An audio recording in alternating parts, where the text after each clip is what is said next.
Sua orquídea ficou sem raízes? Não jogue fora ainda. Existe um momento exato em que uma orquídea sem raízes ainda pode ser salva, e outro quase idêntico por fora em que já é tarde demais. A diferença entre os dois não se vê a olho nu. Duas pessoas fazem exatamente a mesma coisa, mesmo ingrediente caseiro, mesmo copo de vidro no parapeito da janela, a mesma paciência contando os dias no calendário da cozinha. Uma delas vê raízes novas em 10 dias. A outra confere o copo toda manhã durante 2 semanas, não vê nada e acaba jogando a planta fora, convencida de que isso tudo é papo de internet. Por que o mesmo método funciona para uma pessoa e para outra não, se as duas fazem aparentemente a mesma coisa? Essa é a pergunta que venho lendo nos comentários há semanas, repetida quase com as mesmas palavras. E hoje eu vou te dar a resposta completa. Já adianto uma coisa que você não está esperando: o ingrediente não tem culpa nenhuma. A falha está em outro lugar. Um lugar que quase ninguém menciona, nem nos vídeos que prometem o remédio infalível. Vou te mostrar isso por partes, porque antes tem passos que você precisa entender bem. E se eu pular eles, a resposta final não vai servir de nada quando você chegar em casa com a planta na sua frente. 30 anos. É esse o tempo que eu levo com as mãos enfiadas em vasos, substratos e raízes podres, sentindo o cheiro de terra úmida e tirando pedaços de caule que já não tinham mais jeito. De todas as plantas que as pessoas me trazem desesperadas, embrulhadas em jornal ou dentro de uma sacola de supermercado, a orquídea sem raízes é a que mais chega até mim com a mesma frase: essa aqui já não tem mais jeito, né? E, no entanto, ela responde melhor do que quase qualquer outra planta quando você entende o que ela realmente precisa. Hoje você vai ver o processo completo para fazer raízes novas nascerem sem precisar replantar. Vai entender por que alguns remédios muito repetidos na internet fazem mais mal do que bem. E vai chegar até o final com a resposta para essa pergunta que acabei de colocar. Vamos começar pelo básico. Como você sabe que sua orquídea está prestes a ficar sem raízes, antes que seja tarde demais? Existem três pistas, e a primeira engana qualquer um. As folhas continuam verdes, até brilhantes sob a luz da janela, enquanto por baixo do substrato já está acontecendo algo sério. Toque a base do caule com 2 dedos. Se ele ceder um pouco, se você notar que já não tem mais aquela firmeza de antes, ali já existe um problema começando. A segunda pista está no substrato, semanas sem ver nenhuma raiz prateada ou verde aparecendo pelos furos do vaso transparente. Só um marrom escuro e uniforme, como barro seco. Isso é tecido morto. E a terceira é o peso. Levante o vaso com uma única mão, como se estivesse pesando. Uma orquídea saudável pesa mais do que aparenta, porque as raízes retêm água igual a uma esponja. Se você sentir que está leve, quase oca, é porque ali dentro já não sobrou nada vivo sustentando a planta. Pense na sua própria orquídea por um segundo. Quando foi a última vez que você realmente olhou a base dela e não as flores? Muita gente passa meses regando uma planta sem raízes, sem nem saber, só porque o substrato de cima continua úmido e as folhas ainda se aguentam em pé graças à reserva de água que guardam por dentro.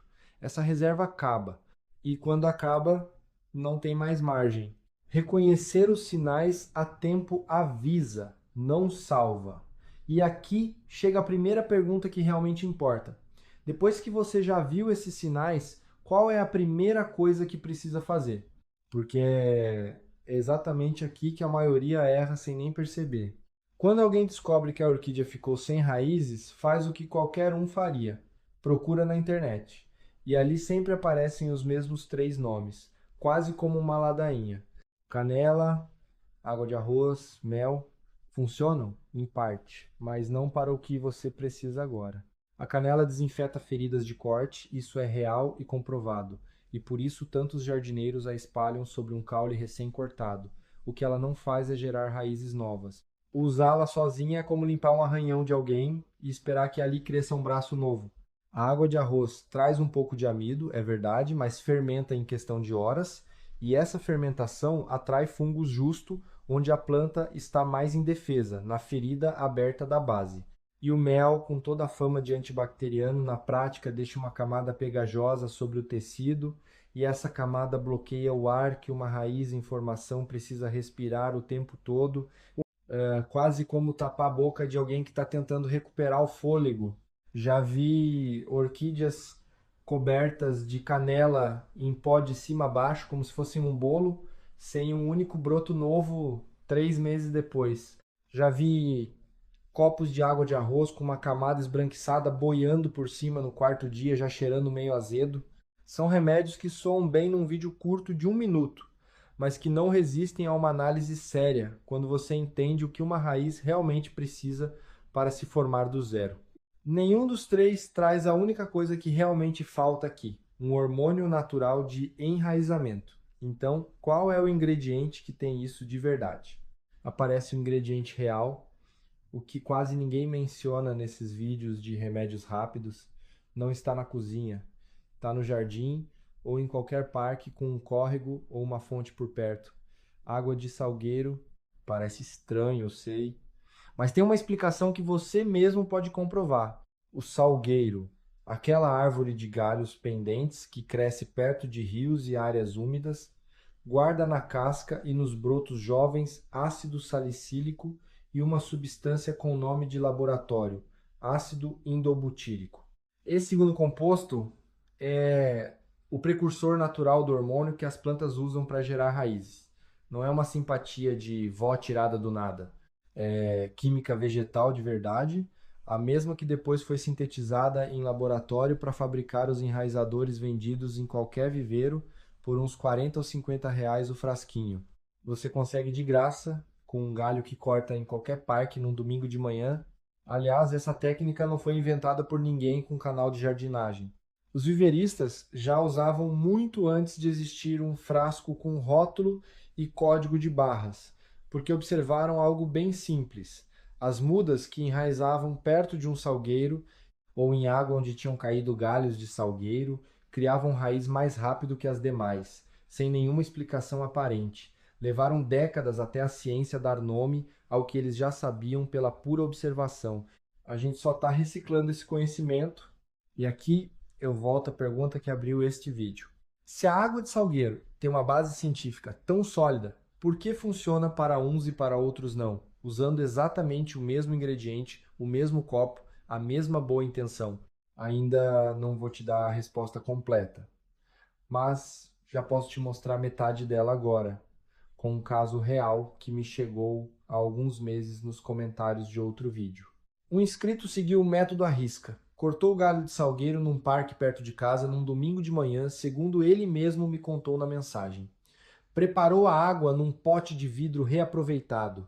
Mergulhou a base da orquídea dele, aquela que já estava há 3 semanas sem uma folha nova sequer e que a esposa dele já tinha sugerido jogar fora 2 vezes. 4 dias, nada, o que é totalmente normal. 7 dias, continuava sem ver nenhuma mudança, nem o mínimo pontinho verde aparecendo, e em vez de esperar, que era a única coisa que precisava fazer, ele pisou no acelerador, trocou a água todos os dias, em vez de a cada 3, convencido de que assim o efeito seria mais forte, e deixou a planta submersa 24 horas por dia, sem nunca tirar para secar, achando que mais água de salgueiro significava mais raízes. Dia 12. Ele me mandou uma foto de madrugada, a base do caule, em vez de soltar raízes, tinha ficado mole ao toque, escura, como se alguém tivesse amassado por dentro. Tinha apodrecido por excesso de umidade constante. O mesmo problema, exatamente o mesmo, que a tinha deixado sem raízes da primeira vez. A planta não sobreviveu e dessa vez nem sobrou caule para salvar. Aí você já tem uma peça real do quebra-cabeça e ela já é uma resposta em si, né? Fazer demais mata tão rápido quanto não fazer nada, né? Mas isso não é o mais importante dessa história e nem explica por que alguém que faz tudo certo desde o começo, sem cometer esse erro, também pode fracassar. Isso você vai descobrir mais adiante, quando chegarmos na parte que realmente importa. É ali que aparece o verdadeiro problema, o que de fato separa quem consegue raízes novas de quem não consegue. Vamos primeiro para o processo correto que evita o erro que você acabou de ver. Galhos jovens de salgueiro flexíveis daqueles que dobram entre os dedos sem quebrar. Pedaços de uns 5 centímetros num recipiente com água em temperatura ambiente, nunca fervendo, o calor destrói o composto que você está buscando. Descanso de 24 a 48 horas, tampado num canto da cozinha. A água vai virando, aos poucos, um tom âmbar, parecido com chá fraco. Bom sinal. Com a água de salgueiro pronta, retire com cuidado qualquer resto de raiz podre ou seca da orquídea. Elas se reconhecem sem esforço, moles, escuras, quase como massa molhada entre os dedos, e às vezes com um cheiro que não engana ninguém. As que ainda têm vida ficam firmes, com um tom esverdeado por dentro quando você corta com uma tesoura bem desinfetada. Algo tão simples quanto passar álcool antes de começar. Corte sem medo tudo que estiver claramente morto, mesmo que pareça que você está deixando a planta só no osso. Depois mergulhe só a base do caule, nunca as folhas, num copo alto e estreito de vidro, com luz indireta perto de uma janela. Sol direto, jamais. A água funciona como uma lupa e queima justamente o tecido mais sensível. E aqui está exatamente o ritmo que o inscrito pulou, o que resolve a metade dele do mistério. 12 horas na água, 12 horas fora, secando ao ar livre sobre um prato ou um pano limpo. O mesmo ciclo que ela teria pendurada na casca de uma árvore, se molhando com a chuva e secando depois com o sol. Nada de ficar 24 horas seguidas dentro do copo. Água nova a cada 3 dias, porque o composto ativo perde força com o passar do tempo. Com o processo já claro, a pergunta lógica é quanto tempo é preciso esperar, e aqui vale ter paciência de verdade, a mesma paciência que faltou ao inscrito de antes, 3 ou 4 dias nada visível. É, é normal, né? É aí que o ácido endobutírico está trabalhando em nível celular, né? Um processo invisível por fora, mesmo já estando em andamento. Dia 5, 6 aparece um pontinho verde na base do caule, do tamanho da cabeça de um alfinete, uma pérolazinha, o início de uma raiz. Dia 8, essa pérolazinha se alonga, toma forma de dedinho, com a ponta mais clara que o resto. Dia 10, na maioria dos casos, já existem várias raízes de 1 ou 2 centímetros, firmes ao toque, com aquela ponta verde brilhante que confirma que estão vivas e crescendo. Esse calendário responde ao quando. Fica faltando a pergunta grande, a que realmente importa. E agora sim chegou a hora de respondê-la por completo. Duas pessoas, mesmo ingrediente, mesmo ritmo de 12-12, o mesmo cuidado em cada passo. Por que que funciona para uma e para outra não? A resposta está em algo tão simples que quase todo mundo passa direto sem dar importância. A água usada para preparar a água de salgueiro e para as trocas. Quase ninguém para pensar nisso e abre a torneira direto, enche o copo e segue o dia sem desconfiar de nada. Na maioria das cidades, essa água tem cloro, aquele cheirinho leve que às vezes você percebe ao encher um copo e que a gente associa sem perceber a água limpa e segura para beber. O cloro é um desinfetante feito justamente para matar organismos vivos na água e funciona muito bem para o que foi pensado. É por isso que as estações de tratamento o usam. É por isso que a gente pode beber da torneira sem medo.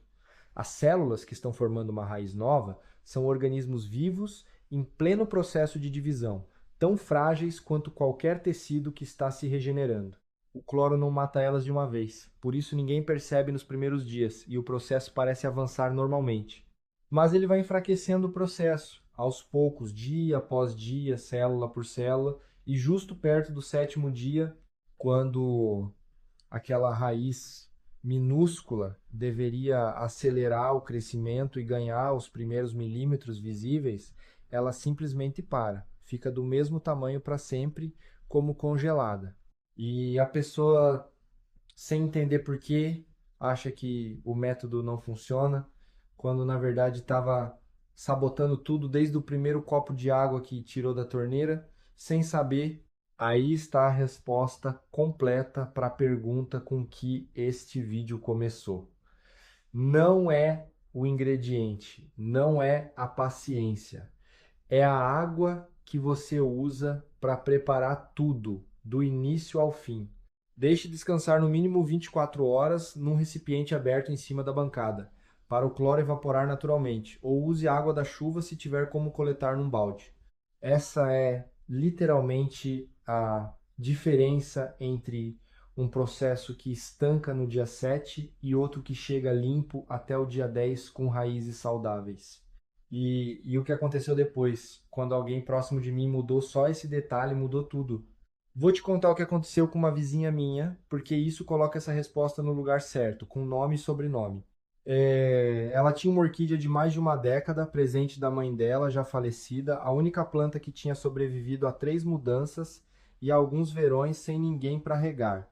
Quando a orquídea ficou sem raízes, ela não queria jogar fora, mas também não sabia o que fazer, e me trouxe a planta um dia quase se desculpando, como se a culpa fosse dela. Testou a água de salgueiro sem saber do cloro, seguindo minhas indicações à risca, com exceção desse detalhe. Dia 8, sem nenhum avanço, quase jogou fora numa tarde de domingo, cansada de olhar o copo toda manhã sem ver nada diferente. Trocou para água descansada sem mudar mais nada no processo. 4 dias depois, a planta que estava 2 semanas completamente parada soltou 3 raízes quase ao mesmo tempo, como se estivesse só esperando a permissão para começar. Hoje, essa orquídea volta a florescer todo ano, no mesmo parapeito onde a mãe dela costumava deixá-la. Com a resposta principal já resolvida, fica faltando uma última peça que quase ninguém conta e que evita que daqui a um ano você esteja assistindo esse mesmo vídeo com a mesma planta de novo.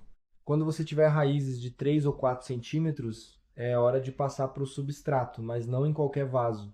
Nunca um vaso opaco sem furos nas laterais. As raízes de orquídea fazem fotossíntese, precisam de luz para trabalhar e precisam que o ar circule o tempo todo ao redor delas, igual aconteceria se estivesse pendurada num tronco. É contraintuitivo, eu sei, porque a vida toda nos ensinaram que raiz fica embaixo da terra, no escuro. As da orquídea não. Vaso transparente, com furos também nas laterais, e casca de pinos em pedaços grossos, do tamanho de uma noz. Nunca terra comum nem substrato universal. Retém água demais e te devolve direto ao problema do início, o mesmo que te trouxe até este vídeo. Sobre a regra que mais funcionou para mim em 3 décadas, o vaso inteiro embaixo da torneira com a água correndo 1 ou 2 minutos e depois um bom escorrimento, deixando pingar pelo menos 10 minutos antes de devolver ao lugar. Nunca água acumulada no pratinho de baixo. E espere o substrato ficar completamente seco antes de regar de novo, algo que dá para perceber só de olhar a cor da casca. Costuma ser a cada 7 ou 10 dias, dependendo da umidade da sua casa. Agora você já tem a resposta completa, do início ao fim. A água de salgueiro traz o hormônio necessário, o ritmo de 12, e 12 evita que a planta se afogue no próprio remédio. E a água sem cloro é o que realmente separa quem vê raízes novas em 10 dias de quem fica esperando sem saber por quê. 3 peças, nenhuma sobra, e se faltar uma, o resultado muda completamente. E fica com isso, porque resume tudo o que vimos hoje. Uma orquídea não precisa que você a salve de uma vez.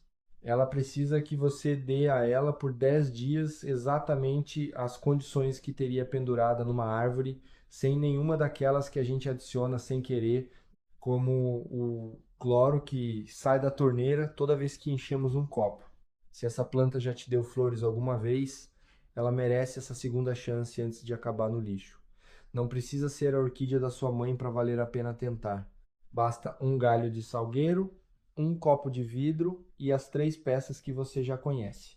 Me conta nos comentários qual orquídea está esperando a vez em algum canto da sua casa e se inscreve para o próximo vídeo. Vou te ensinar como fazer essa mesma orquídea já recuperada florescer mais rápido que o normal.